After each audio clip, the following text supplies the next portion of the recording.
भो छात्राः सुप्रभातम्। अद्य प्रातःकालीन वेलायां संस्कृतवादने संस्कृतकक्षायां भवतां सर्वेषां छात्राणां हार्दिकं स्वागतम् अभिनन्दनं च। प्रियछात्राः, अद्य कः दिवसः अस्ति? कोऽपि छात्रः वक्तुं शक्यते? पूर्णवाक्येन कथय, अद्य कः दिवसः अस्ति? शोभनम्, अद्य शनिवासरः अस्ति। श्वः कः दिवसः भविष्यति? एवमेव कथय, श्वः रविवासरः भविष्यति। अद्य सितम्बर मासस्य का तिथिः? कथय, पूर्णवाक्येन कथय। अद्य सितम्बर मासस्य चतुर्थी तिथिः। श्वः कः तिथिः भविष्यति? कथय, श्वः सितम्बर मासस्य पंचमी तिथिः भविष्यति। सितम्बर मासस्य पंचमी तिथेः किं महत्त्वम् अस्ति? कोऽपि छात्रः वक्तुं शक्यते? शोभनं, शिक्षकदिवसः। श्वः शिक्षकदिवसः अस्ति। कथय, शिक्षकदिवसः कस्य महापुरुषस्य जन्मदिवसमुपलक्ष्य समग्रे राष्ट्रे आयोज्यते? कथय, उत्तरं देहि। कस्य महापुरुषस्य जन्मदिवसमुपलक्ष्य? शोभनं, डॉक्टर राधाकृष्णन् महोदयस्य जन्मदिवसमुपलक्ष्य प्रतिवर्षं भारतराष्ट्रे शिक्षकदिवसः आयोज्यते। अस्मिन् अवसरे विश्वविद्यालयेषु, महाविद्यालयेषु, माध्यमिकविद्यालयेषु, प्राथमिकविद्यालयेषु च विविधाः कार्यक्रमाः भवन्ति।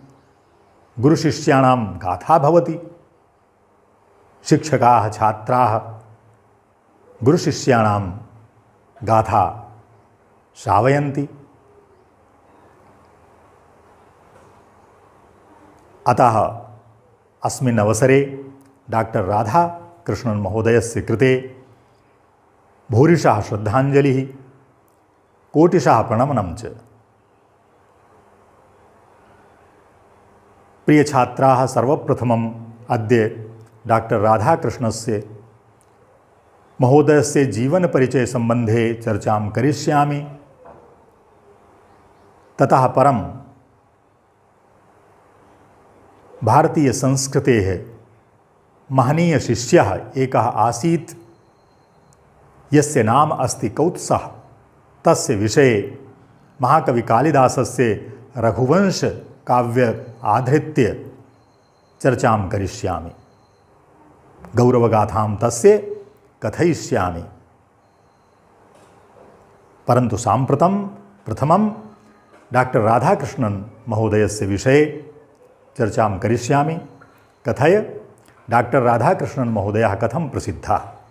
कोऽपि छात्रः वक्तुं शक्यते? कथं प्रसिद्धः?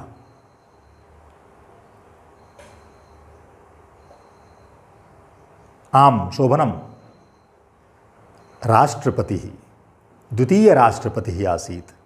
डॉक्टर राधाकृष्णन् महोदयेन भारतराष्ट्रस्य द्वितीय उपराष्ट्रपतिपदम् अलङ्कृतं, सुशोभितम्। इतः पूर्वं सः भारतराष्ट्रस्य प्रथम उपराष्ट्रपतिः आसीत्। डॉक्टर राधाकृष्णन् महोदयः महान् दार्शनिकः, चिन्तकः, विचारकश्च आसीत्। सः भारतीयसंस्कृतेः संवाहकः कथ्यते, यतः तेन महनीयं कार्यं कृतं। भारतीयदर्शन, धर्म, संस्कृतिविषयकं महनीयं कार्यं कृतम्। अत एव सः अतीव प्रसिद्धः। डॉक्टर राधाकृष्णन् महोदयः प्रमुखरूपेण शिक्षकः आसीत्। यद्यपि सः कुशलराजनीतिज्ञः अपि आसीत्, परन्तु मूलरूपेण सः शिक्षकः आसीत्। तेन आक्स्फोर्ड् विश्वविद्यालये शिक्षणं कृतं कतिपयवर्षाणि यावत्। आक्स्फोर्ड् विश्वविद्यालये तेन आंध्रप्रदेश विश्वविद्यालये काशी हिंदू विश्वविद्यालय, दिल्ली विश्वविद्यालय कुलपति पदम अलंकृतम।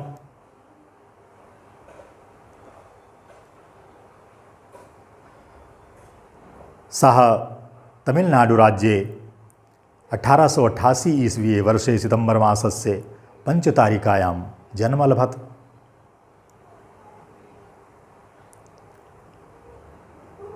सः रूसदेशस्य राजदूतः अपि आसीत्।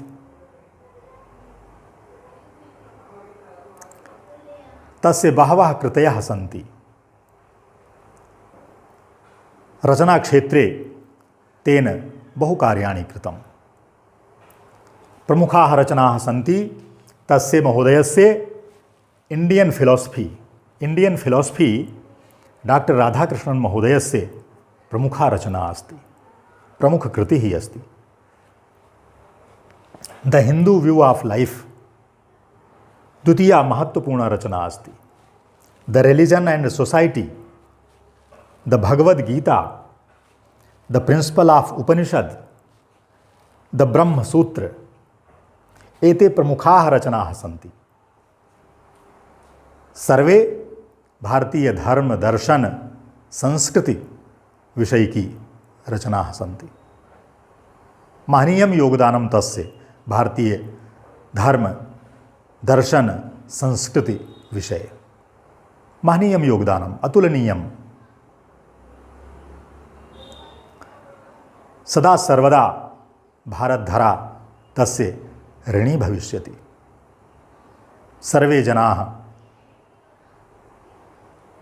अस्मिन्नेव कारणात् तस्य आदरं कुर्वन्ति। तेन शिक्षा जगति महनीयं कार्यं कृतं। तस्य नाम उपरि एव डॉक्टर राधाकृष्णन आयोग अस्ति। डॉक्टर राधाकृष्णन आयोगेन महनीयं कार्यं कृतं शिक्षा जगति।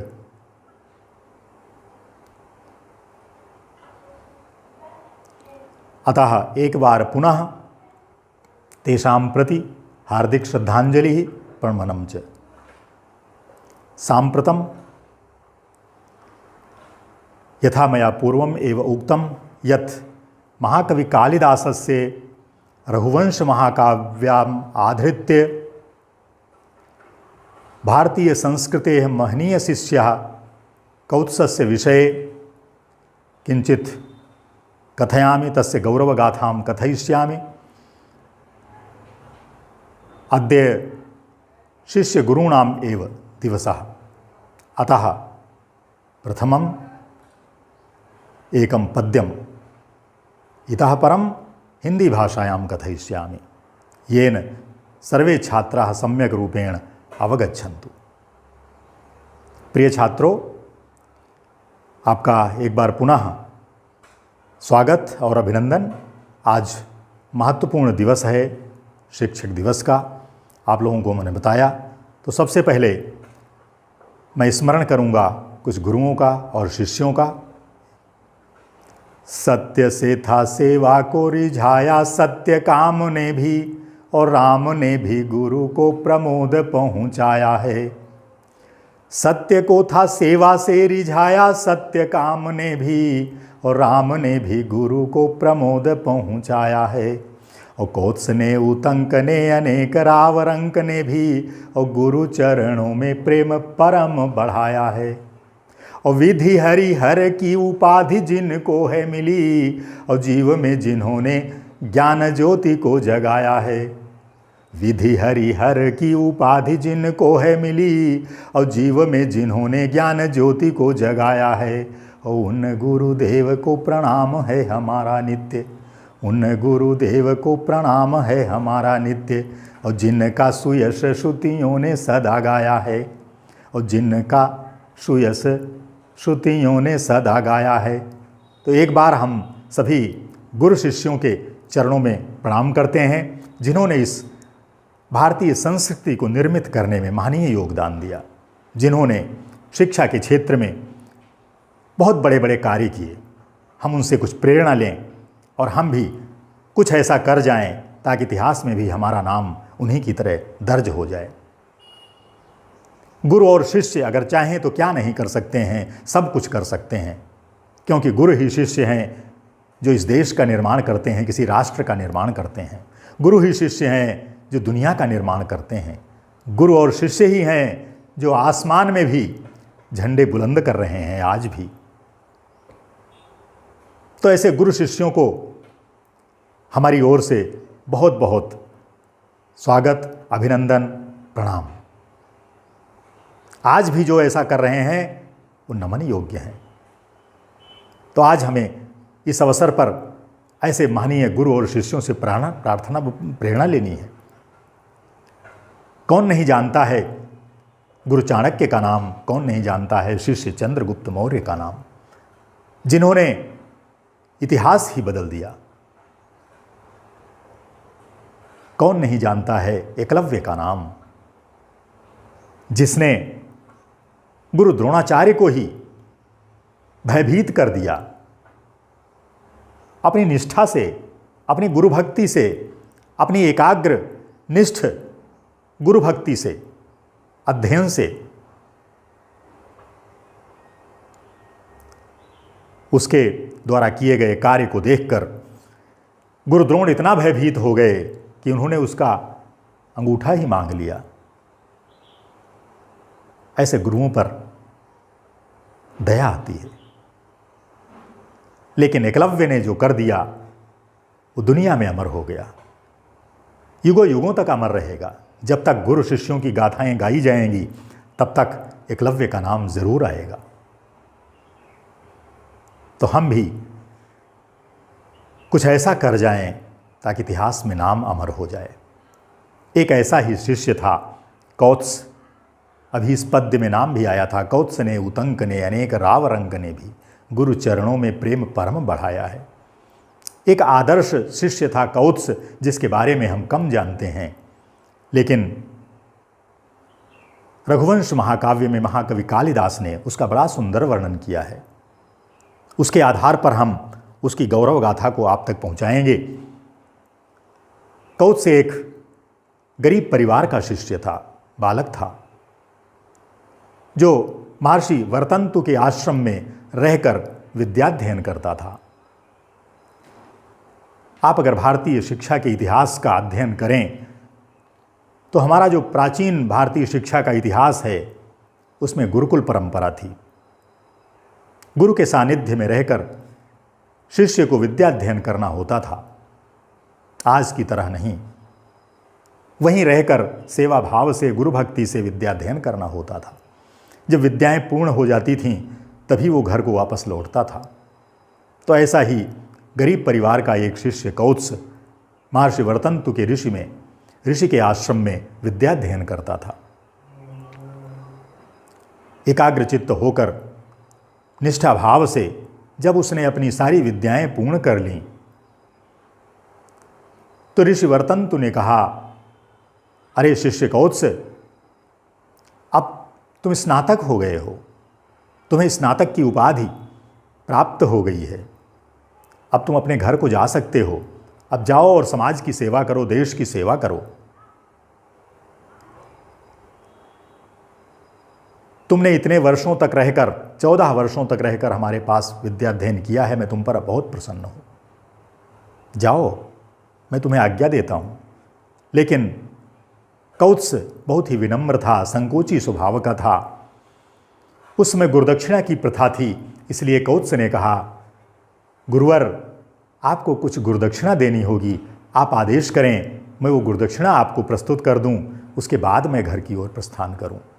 ऋषि ने कहा, कौत्स, तुम गरीब विद्यार्थी हो, गरीब छात्र हो और हमारे प्रिय शिष्य हो, इसलिए मैं तुम्हें उससे मुक्त करता हूं, गुरुदक्षिणा के बंधन से। तुम जा सकते हो। अब तुम्हारा मुख्य उद्देश्य समाज और देश की सेवा करना है, अपने घर परिवार की सेवा करना है। जाओ, जा सकते हो। लेकिन कौत्स नहीं माना। उसके मन में एक टीस बार बार उठ रही थी कि अगर हम गुरुदक्षिणा नहीं देंगे तो शायद हमारी विद्याएं सफल हों या न हों। इसलिए वो बार बार आग्रह करता रहा। और आप जानते हैं वज्रादपि कठोराणि मृदूनि कुसुमादपि लोकोत्तराणाम चेतांसी कौन विज्ञातुमर्हसि। महापुरुषों का चित्त फूलों से भी कोमल होता है और वज्र से भी कठोर होता है। उनके उस महनीय चित्त को कौन जान सकता है, उनकी मनोदशा को कौन जान सकता है। बार बार हट करने पर ऋषि वर्तंतु को क्रोध आ गया और उन्होंने क्रोध में कहा, अरे कौत्स, अगर तू गुरुदक्षिणा देना ही चाहता है तो मेरे पास तूने 14 वर्ष विद्याध्ययन किया है और हर वर्ष के लिए 1 करोड़, कुल 14 करोड़ स्वर्ण मुद्राएं लाकर दो, तभी तुम्हारी गुरुदक्षिणा पूर्ण होगी। ये गुरु के क्रोध के वचन थे।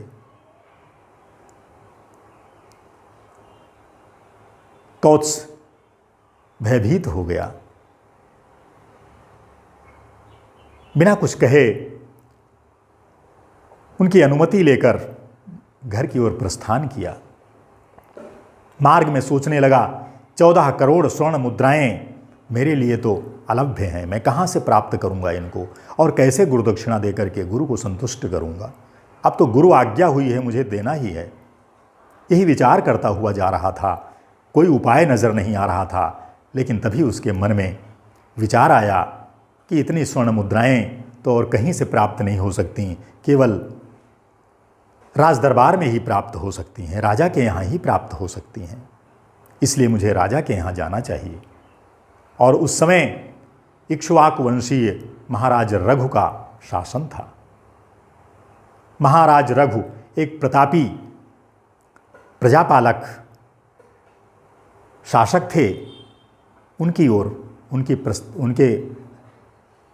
राज दरबार की ओर उसने प्रस्थान किया। वहाँ पर पहुँचा, राजा को समाचार मिला। राजा ने उसको आदरपूर्वक बैठाया। लेकिन राजा की उस समय स्थिति क्या थी, महाकवि कालिदास ने बड़ा सुंदर वर्णन किया है।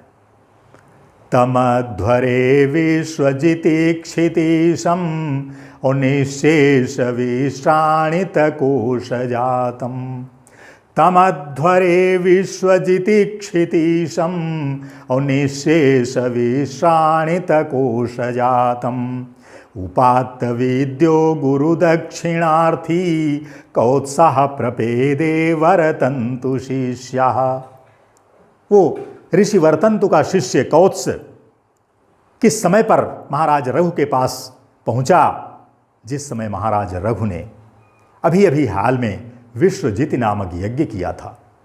और उस यज्ञ में राजा अपना संपूर्ण कोष दान कर देता है और उसी यज्ञ के स्वरूप उन्होंने अपना सारा कोष दान में दे दिया था, गरीबों को, निर्धनों को, प्रजा में।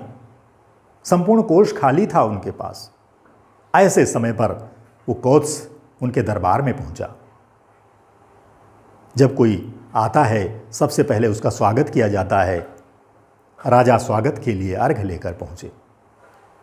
कालिदास ने कितना सुंदर लिखा है, समृणमये वीत हिरणमयत्वात् औ पात्रे निधायार्घ्यमनर्घशीलः। समृणमये वीत हिरणमयत्वात् औ पात्रे निधायार्घ्यमनर्घशीलः। औ श्रुतप्रकाशं यशसा प्रकाशः औ प्रत्युज्जगामातिथिमातिथेयः। कौत्स ने देखा कि महाराज रघु उनका स्वागत करने के लिए जो सामग्री लाए हैं वो मिट्टी के पात्रों में है। उनके पास एक स्वर्ण का पात्र भी नहीं बचा था। मिट्टी के पात्र में लेकर वो पहुंचे स्वागत करने के लिए कौत्स का। समझते देर नहीं लगी कौत्स को कि राजा की क्या स्थिति होगी। जो राजा मिट्टी के पात्रों में स्वागत कर रहा है अतिथि का, उसकी क्या हालत होगी, वो समझ गया। और दूसरी तरफ उसने 14 करोड़ स्वर्ण मुद्राएं जिसकी याचना लेकर के आया है उसका भी स्मरण हो आया और वो निराश हो गया।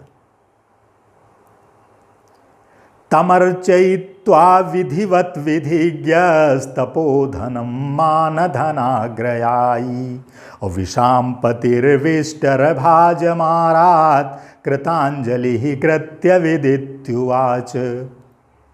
राजा ने उन मिट्टी के पात्रों में जो अतिथि सत्कार की सामग्री रखी हुई थी उसके द्वारा कौत्स का सत्कार किया, स्वागत किया, पूजन किया और उसके बाद हाथ जोड़ करके विनम्रतापूर्वक बोले। क्या कहते हैं वो? महाकवि कालिदास ने कितना सुंदर लिखा है। वो कहते हैं कि हे कौत्स, अप्यग्रणी मंत्र कृताम ऋषीणाम और कुशाग्र बुद्धे कुशली गुरुस्ते। अप्यग्रणी मंत्र कृताम ऋषीणाम कुशाग्र बुद्धे कुशली गुरुस्ते और यतस्त्वया ज्ञानमशेषवाप्तम और लोके न चैतन्यमिवोष्णरस्मे। हे कौत्स, तुम्हारे वे गुरु वर्तंतु कैसे हैं? क्या उनकी कुशल तो है? जिनके पास तुमने ज्ञान उसी तरह से प्राप्त किया है जैसे कोई सूर्य से चेतनता प्राप्त करता है। इस संपूर्ण जगत को चेतनता सूर्य से प्राप्त होती है, उसी तरह से संपूर्ण जगत को अगर ज्ञान प्राप्त होता है वो गुरु से प्राप्त होता है। तो तुमने जिन गुरु से ज्ञान प्राप्त किया है क्या वो कुशल से तो हैं? जब राजा ने ये पूछा तो कौत्स ने उत्तर दिया। क्या उत्तर दिया? कि सर्वत्र नो वार्तमवेहि राजन और नाथे प्रजानाम अशुभम कुतस्त्वयि। सर्वत्र नो वार्तमवेहि राजन और नाथे प्रजानाम अशुभः कुतस्त्वयि।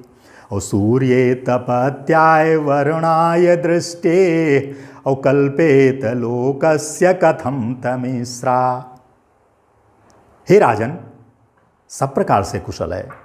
आप जैसे प्रतापी राजा के रहते हुए प्रजा का अशुभ कैसे हो सकता है?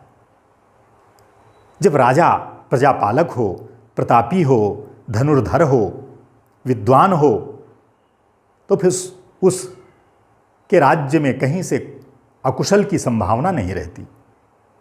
सब कुशल से है। जिस प्रकार से सूर्य के तपते हुए कौन ऊष्मा से वंचित रह सकता है? कैसे अंधकार रह सकता है? जहां सूर्य निकलता है अंधकार स्वयं अपने आप भाग जाता है। तो जहां सूर्य जैसा प्रतापी राजा होगा उसके राज्य में चाहे वो अज्ञान का अंधकार हो, चाहे वो भ्रष्टाचार का अंधकार हो, चाहे वो अत्याचार का, चाहे अकुशलता का, कोई अंधकार नहीं रह सकता। इसलिए हे महाराज, आपके राज्य में सब प्रकार से कुशल है। जब ऐसा उसने कहा उसके मन में शंका हुई कि मैं कैसे निवेदन करूंगा। तो राजा ने स्वयं पूछा कि हे ऋषि कौत्स, तुम्हारा आगमन कैसे हुआ है? अब कृपा करके मुझे बताइए, कारण बताइए अपने आगमन का, ताकि मैं उसे जान सकूं और आपकी इच्छा पूर्ण कर सकूं। कौत्स संकोच से भर गया और वो बोला। कालिदास लिखते हैं, वो कहता है कौत्स कि हे राजन, समाप्त विद्येन मया महर्षिर विज्ञापितो भूत गुरु दक्षिणायै। समाप्त विद्येन मया महर्षिर विज्ञापितो भूत गुरु दक्षिणायै। और समय चिराया स्खलितोपचाराम ताम भक्ति में वा गणयत पुरस्तात्। हे राजन, जब मैंने महर्षि वर्तंतु के पास सारी विद्याएं पूर्ण कर लीं तो उन्होंने कहा कि हे कौत्स, अब तुम घर जाओ, तुम्हारी विद्याएं पूर्ण हो चुकी हैं, तुम स्नातक बन चुके हो। मैंने गुरुदक्षिणा के लिए कहा। उन्होंने कहा तुम्हें गुरुदक्षिणा देने की कोई आवश्यकता नहीं है, तुम बहुत अच्छे विद्यार्थी, अच्छे शिष्य हमारे रहे हो, तुम जा सकते हो। लेकिन मैंने हठ किया, बार बार कहा इससे उनको क्रोध आ गया। निर्बंध संजातरुषार्थ कार्श्यम अचिंतयित्वा गुरुणा मुक्तः। निर्बंध संजातरुषार्थ कार्श्यम अचिंतयित्वा गुरुणा मुक्तः। वित्तस्य विद्या परिसंख्यया मे कोटिश्चतस्रो दश चाहरेति। अरे कौत्स, अगर तुम दक्षिणा देना ही चाहते हो तो तुमने 14 वर्ष तक मेरे पास पढ़ा है, विद्याध्ययन किया है। हर वर्ष के लिए 1 करोड़ स्वर्ण मुद्राएं अर्थात 14 करोड़ स्वर्ण मुद्राएं लाकर मुझे गुरुदक्षिणा में दो, ऐसा उन्होंने कहा। तो सोहम सपर्या विधि भाजनेन, सोहम सपर्या विधि भाजनेन मत्वा भवन्तं प्रभु शब्दशेषम् अभ्युत्सहे संप्रति नोपरोद्धुम अल्पेतरत्वात् श्रुत निष्क्रयस्य। इसलिए हे महाराज, मैं तो आपके सामने अब कह भी नहीं पा रहा हूँ कि मुझे 14 करोड़ स्वर्ण मुद्राएं चाहिए। मैं इस याचना के साथ आपके पास आया हूँ। मैं नहीं कह पा रहा हूँ, कैसे कहूँ, क्योंकि आपके जो पात्र थे जिसमें आपने मेरा अति सत्कार किया है, मैं उससे ही समझ गया कि आपने ज़रूर कोई बहुत बड़ा यज्ञ किया है जिसमें अपना सब कुछ दान में दे दिया है। कैसे मैं कहूँ। जब कौत्स ने ऐसा कहा, राजा चिंतन मनन में पड़ गए, क्योंकि राजा पिता भी होता है, प्रजापालक भी होता है। कैसे उसके यहाँ से कोई याचक खाली हाथ जा सकता है। उन्होंने सोचा, मेरे पास वास्तव में कोष खाली है, मैं कहाँ से इसको दूँ। एक ही उपाय है, जो कोषाध्यक्ष कुबेर हैं उनके पास संदेश भिजवाऊं या आक्रमण करूं। जब ये बात कुबेर तक पहुंची कि महाराज रघु आक्रमण करने वाले हैं कोष प्राप्ति के लिए, तो कुबेर ने अपना बहुत सारा कोष महाराज रघु के पास भिजवा दिया।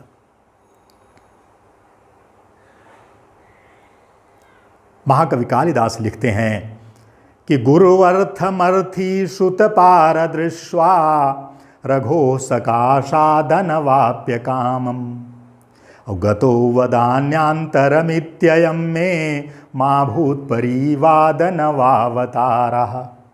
गुरु के लिए गुरुदक्षिणा चाहने वाला कौत्स मेरे पास से खाली हाथ चला जाए, ये तो मेरे लिए बहुत अपमान की बात होगी। मेरा नाम तो इतिहास में कलंकित हो जाएगा। मुझे तो कहीं से व्यवस्था करनी पड़ेगी। और जैसे ही उन्होंने आक्रमण की बात की, कुबेर पर उन्होंने बहुत सारा कोष भिजवा दिया। और महाराज रघु ने क्या किया, वो सारा कोष कौत्स के चरणों में रख दिया और कहा कि सभूपतिर्भासुर हेमराशिम लब्धम कुबेरादभियास्यमानात् और दिदेश कौत्साय समग्रमेव पादम सुमेरोरिव वज्रभिन्नम। वो जो कुबेर के यहाँ से कोष प्राप्त हुआ था, वो तो उसे देखकर ऐसा लग रहा था कि वो सुमेरु पर्वत का एक टुकड़ा हो। इतनी ज़्यादा वो संपत्ति थी, वो धनराशि थी, वो स्वर्ण राशि थी। सुमेरु पर्वत के एक टुकड़े के समान, एक शिखर के समान प्रतीत हो रही थी। और वो सारा कोष महाराज रघु ने कौत्स के चरणों में रख दिया। तो सभूपतिर्भासुर हेमराशिम लब्धुम कुबेरादभियास्यमानात् दिदेश कौत्साय समग्रमेव पादम सुमेरोरिव वज्रभिन्नम। अब क्या हुआ, वही तो हमारे भारतीय संस्कृति का गौरव है। जब कौत्स के चरणों में उन्होंने समस्त वो हेमराशि रख दी, तो कौत्स ने कहा, महाराज मैं इस हेमराशि को क्या करूंगा, मुझे तो केवल 14 करोड़ स्वर्ण मुद्राएं चाहिए अपने गुरु के लिए। उसकी बात सुनकर महाराज रघु कहते हैं कि हे कौत्स, ये तो आपके निमित्त आई है। मेरा तो कोष खाली हुआ है, मैंने यज्ञ किया है, फिर भर जाएगा, मैं इस राशि का क्या करूँगा? ये तो आपके निमित्त आई है, इसलिए ये आप ही स्वीकार कीजिए। आप गुरुदक्षिणा दीजिए जितना चाहें, आप अपने घर को ले जाइए, आपके काम आएगी। आप गरीब छात्र हैं, गरीब घर से हैं, आपके काम आएगी। लेकिन ऐसा हमारा इतिहास है, ऐसे इतिहास के हमारे अनमोल रत्न हैं। कौत्स जैसे जो कहता है, महाराज मुझे ना अपने लिए चाहिए, ना अपने घर परिवार के लिए चाहिए, मुझे तो केवल 14 करोड़ चाहिए गुरुदक्षिणा के लिए, मैं उतनी ही स्वीकार करूँगा, इसको आप रखिए। महाकवि कालिदास कितना सुंदर लिखते हैं कि जनस्य साकेत निवासिनस्तौ द्वावप्यभूतौ अभिनंद सत्वौ। जनस्य साकेत निवासिनस्तौ द्वावप्यभूतौ अभिनंद सत्वौ। और गुरु प्रदेयाधिक निष्पृहार्थी और नृपोर्थी कामादधिक प्रदश्च। एक तरफ राजा हैं जो याचक की कामना से भी अधिक देना चाहते हैं, धन्य है ऐसे राजा। और एक तरफ ऐसा याचक है जो अपने गुरु दक्षिणा से ज्यादा एक स्वर्ण मुद्रा भी नहीं लेना चाहता है अधिक। धन्य है ऐसे राजा, धन्य है ऐसे याचक। अद्भुत है हमारी संस्कृति, अद्भुत हैं हमारे संस्कृति के ये रत्न। दोनों के ऊपर समस्त साकेतवासी, अयोध्या निवासी वर्षा करने लगे फूलों की कि आप धन्य हैं दोनों। मैंने कभी ऐसे याचक, ऐसे राजा नहीं देखे, आप धन्य हैं। पुष्प वर्षा हो रही है। कौत्स ने 14 करोड़ स्वर्ण मुद्राएं गुरुदक्षिणा के लिए ले लीं और वो प्रस्थान करने लगा। लेकिन इससे पूर्व उसने महाराज रघु को आशीर्वाद दिया। उनके कोई संतान नहीं थी, उनको आशीर्वाद दिया कि आशास्य मन्यत् पुनरुक्त भूतम श्रेयांसि सर्वाण्यधिजगुमुषस्ते। आशास्य मन्यत् पुनरुक्त भूतम श्रेयांसि सर्वाण्यधिजगमुषस्ते। पुत्रं लभस्वात्मगुणानुरूपं भवन्तमीड्यं भवतः पितेव। हे राजन, आपको मैं आशीर्वाद देता हूं कि आप अपने समान अपने पुत्र को प्राप्त करें। जैसे आपके पिता ने आपको प्राप्त किया है सुंदर पुत्र को, ऐसे प्रतापी पुत्र को, उसी तरह से आप भी इसी प्रकार से गुणवान पुत्र को प्राप्त करें। और ऐसा आशीर्वाद देकर वो चल दिया। इत्थं प्रयुज्याशिषमग्रजन्मा, इत्थं प्रयुष्याशिषमग्रजन्मा रघो प्रतीयाय गुरो सकाशम्। राजा पिलेभे सुतमाशु शीघ्रं तस्माद् आलोकमर्कादिव जीवलोकम्। जब वो कौत्स चला गया, कुछ दिनों के बाद ही उस कौत्स के आशीर्वाद से राजा रघु ने एक सुंदर पुत्र को, गुणवान पुत्र को प्राप्त किया। कैसे? जैसे ये समस्त जीवलोक अर्कादिव, अर्क सूर्य से चेतनता प्राप्त करता, आलोक प्राप्त करता है। सूर्य के आलोक से ये समस्त जीवलोक, सारा ब्रह्मांड जैसे आलोक प्राप्त करता है, प्रकाश प्राप्त करता है, ऐसे ही आलोक स्वरूप महाराज रघु के घर में पुत्र रत्न की उत्पत्ति हुई। तो ये ऐसे थे हमारे प्राचीन इतिहास के, हमारी संस्कृति के गौरव, राजा और शिष्य। तो कौत्स जा करके उन्हें गुरुदक्षिणा प्रदान करता है, उनके चरणों में शीश नवाता है और उनकी आज्ञा से अपने घर की ओर प्रस्थान करता है और फिर समाज की सेवा में संलग्न हो जाता है। तो धन्य है ऐसे गुरु, धन्य है ऐसे शिष्य और धन्य है ऐसे राजा। तो आज के लिए इतना ही। जयतु भारतम, जयतु संस्कृतम। धन्यवादः।